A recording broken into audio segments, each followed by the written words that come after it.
Hello everyone, welcome to my channel study studio. कैसे हैं बेटा आप सभी? आशा आप सभी लोग बहुत ही अच्छे होंगे और होने भी चाहिए। ठीक है बेटा, सब खुश रहो, ठीक रहो। और आज हम आपको कराएंगे क्लास 10th का क्षितिज भाग 2 की जो बुक है उसका क्षितिज भाग 2 की 10वीं क्लास है, 10th क्लास का चैप्टर नंबर ये है। इसमें 4 का सूर्यकांत त्रिपाठी निराला। ये न्यू एनसीईआरटी है, कुछ सिलेबस ये काट दिया है पुरानी एनसीईआरटी से, न्यू एनसीईआरटी बेटा। तो इसमें चैप्टर नंबर 4 है, इसका उत्साह है। सूर्यकांत त्रिपाठी इसके निराला, सूर्यकांत त्रिपाठी जी इसके निराला जी हैं, वो उनके राइटर हैं। ये आप इसका नाम याद कर लेना, सूर्यकांत त्रिपाठी निराला। ठीक है, तो ये इसके राइटर हैं। और इस कविता में हम करेंगे, ये उत्साह है। क्या है? उत्साह है। उत्साह में क्या बताया गया है कि बादलों को, इसमें कवि क्या कह रहा है, प्रस्तुत, सबको ये तो पता ही होता है प्रसंग कैसे लिखना है। जैसे 10th क्लास में आ गए आप तो बड़े इंटेलिजेंट हो गए, बड़े बच्चे हो गए हो, तो प्रसंग लिखना तो सबको आता है। टाइम को वेस्ट बिल्कुल नहीं करना है, अपनी लाइफ में कभी भी टाइम को वेस्ट नहीं करना है। ठीक है, तो सबसे पहले हम प्रसंग करेंगे इसका। तो प्रस्तुत पंक्तियाँ हमारी पाठ्य पुस्तक क्षितिज भाग 2 के उत्साह नामक कविता से ली गई हैं। और इसमें कवि ने बादलों को संबोधित करते हुए कहा है कि हे बादलों, तुम बरसो, तुम गरजो। और जो इस धरती पर जो भी लोग मतलब कि धरती तप रही है, इसमें कविता में 2 ही छोटे छोटे पैरे हैं, कुछ ज़्यादा नहीं है। तो जो ये धरती तप रही है उसको आप ठंडा कर दो, शीतल कर दो। ठीक है, तो हम इसकी लाइन टू लाइन एक्सप्लेन करेंगे। सभी बच्चे बहुत ही ध्यान से सुनेंगे, कभी लाइफ में कभी नहीं भूलोगे बेटा। ठीक है, तो कैसे करेंगे देखिए। बादल गरजो, घेर घेर घोर गगन धराधर, ओ ललित ललित काले घुंघराले बाल कल्पना कैसे पाले, विद्युत छवि उर में कवि नवजीवन वाले, व्रज छिपा नूतन कविता फिर भर दो बादल गरजो। ठीक है, तो प्रस्तुत पंक्तियों में कवि सूर्यकांत त्रिपाठी निराला जी ने कहा कि हे बादलों तुम गरजो, हे बादलों इस धरती पर बहुत अधिक गर्मी हो रही है, बहुत अधिक धरती तप रही है, लोग बहुत परेशान हो रहे हैं, बहुत बेचैन हो रहे हैं, तो आप गरजो। तो बादल गरजो, हे बादल आप गरजो। थोड़ा बड़ा कर देती हूँ जूम करके, थोड़ा सा ऐसे। ठीक है बेटा। घेर घेर, देखो जिन बच्चों को थोड़ा डिफ़िकल्टी होती है याद करने में, समझने में, तो वो जैसे ये लिख दिया ना मैंने, ऐसे लिख दिया करो। ठीक है, तो जैसे घेर घेर घोर गगन धराधर, ओ हे बादलो, ओ बादलो तुम चारों तरफ से घेर घेर के बादलों, गगन को, आकाश को इधर ले आओ, पानी के धारण करने वाले बादलों, ओ बादलों, ओ धरा को धारण करने वाले, ऐसे भी लिख सकते हो आप। धरा को धारण करने वाले, पानी को धारण करने वाले बादलों, तुम घेर घेर कर आकाश को यहाँ ले आओ, बादलों को यहाँ ले आओ। ललित ललित काले घुंघराले, ललित होता है बेटा सुंदर, सुंदर सुंदर काले घुंघराले, तुम तो ऐसे लग रहे हो कि बहुत ही सुंदर सुंदर काले घुंघराले बाल जैसे लग रहे हो। बादलों को कह रहा है सूर्यकांत त्रिपाठी निराला जी कि हे बादल तुम तो सुंदर सुंदर घुंघराले काले बालों जैसे लग रहे हो।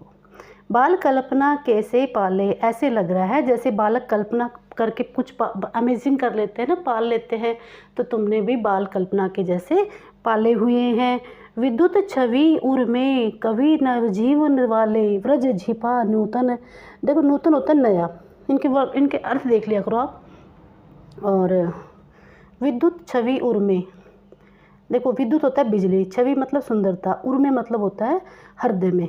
ठीक है, तो तुम हृदय में, तुम्हारे हृदय में, बादलों को कह रहा है कभी कि तुम्हारे हृदय में बिजली जैसी सुंदरता है, बिजली जैसी छवि है। और उसके बाद देखो बेटा ये 2 पैरे हैं ना, ये 2 लाइनें हैं, इनको आप आधा को पहले इनकी हिंदी करना है, फिर इनकी करना है, तो ज़्यादा आसान रहेगा। ओके, तो तुम हृदय में बिजली जैसी छवि लिए हुए हो, व्रज जैसी शक्ति को तुमने छिपा रखा है। बादलों को कह रहा है कि तुमने बिजली किसी छवि अपने हृदय में छुपा रखी है और व्रज जैसी शक्ति अपने हृदय में छिपा रखी है। ये 2 लाइनें एक साथ लेनी है। फिर इसके बाद आपको बताना है ये वाली लाइन, कवि नवजीवन वाले नूतन कविता। इसमें कवि कहता है कि हे नवजीवन वाले, हे लोगों को नई जीवन देने वाले, हे बादलों तुम लोगों को नया जीवन देते हो, नूतन कविता। तो इसमें कविता का मतलब यहाँ प्रेरणा है, तो तुम लोगों को नई प्रेरणा दो, नई बारिश करो, लोगों को नया जीवन दो। नूतन मतलब होता है नया, कविता इसमें प्रेरणा बताना है आपको।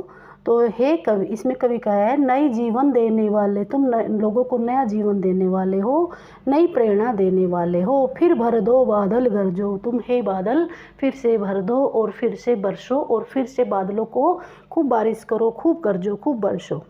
ठीक है बेटा, समझ में आ रहा है नहीं आ रहा है? बस 4 लाइन हो रहा है छोटी छोटी, इसमें और कुछ है ही नहीं।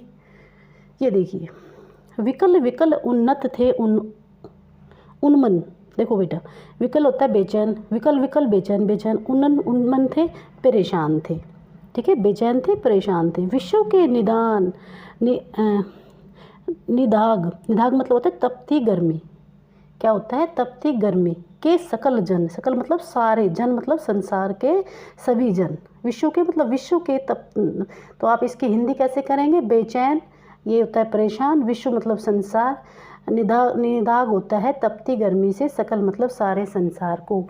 हे बादल, ये सारा संसार, ये सारा संसार के जो लोग हैं उनको तपती गर्मी से वो बहुत ही बेचैन और परेशान हैं। हे बादल, बादलों को कह रहा है कि हे बादल, विश्व के सभी जन, विश्व के जो सभी जन हैं वो तपती गर्मी से बेचैन और परेशान हैं। तो आपको यहाँ से उठाना है, हे बादल, विश्व के सभी जो जन हैं वो तपती हुई गर्मी से बहुत ही बेचैन हैं और बहुत ही परेशान हैं। आए अज्ञात दिशा से अनंत के घर, तुम कोई अज्ञात दिशा से, दूसरी कौन अज्ञात मतलब जिसको हम नहीं जानते, दिशा से मतलब दिशा से, कौन से डायरेक्शन से, तुम अज्ञात बादल कौन सी दिशा से आए हो, अनंत के घन मतलब कि घन को मतलब आकाश को बहुत अधिक बादलों से लेकर तृप्त धरा, यह धरती तृप्त जल के जल से फिर शीतल कर दो।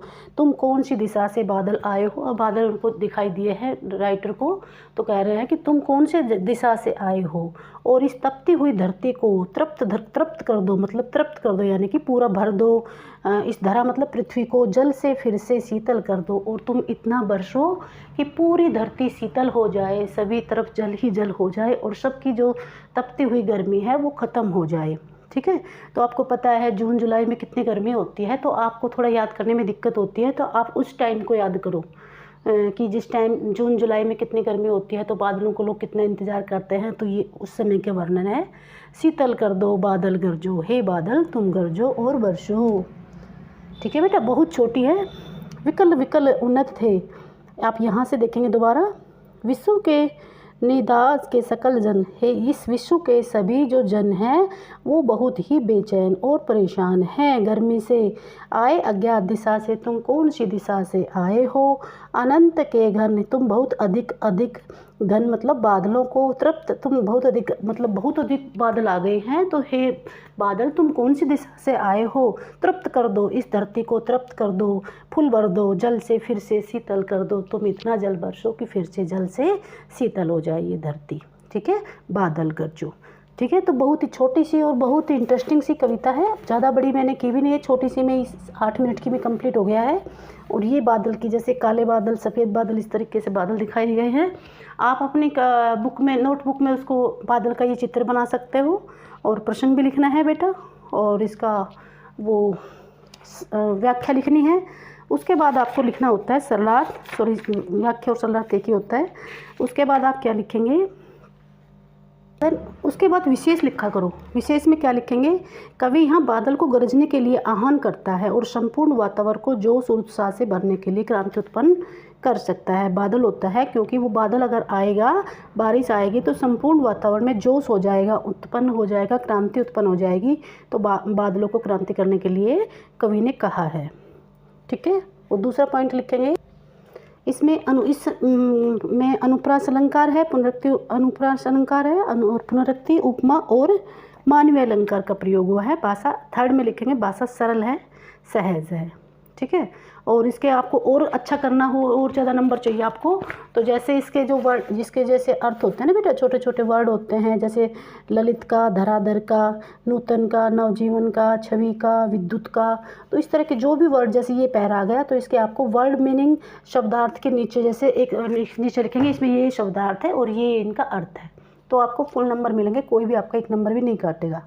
ठीक है बेटा, तो ही प्यारे थे, बहुत ही आसान है, आप इनको अच्छे से करिए और फुल नंबर लाइए। ओके बेटा, थैंक यू। अगर आपको वीडियो अच्छी लग रही है तो लाइक एंड सब्सक्राइब कीजिए। Thank you.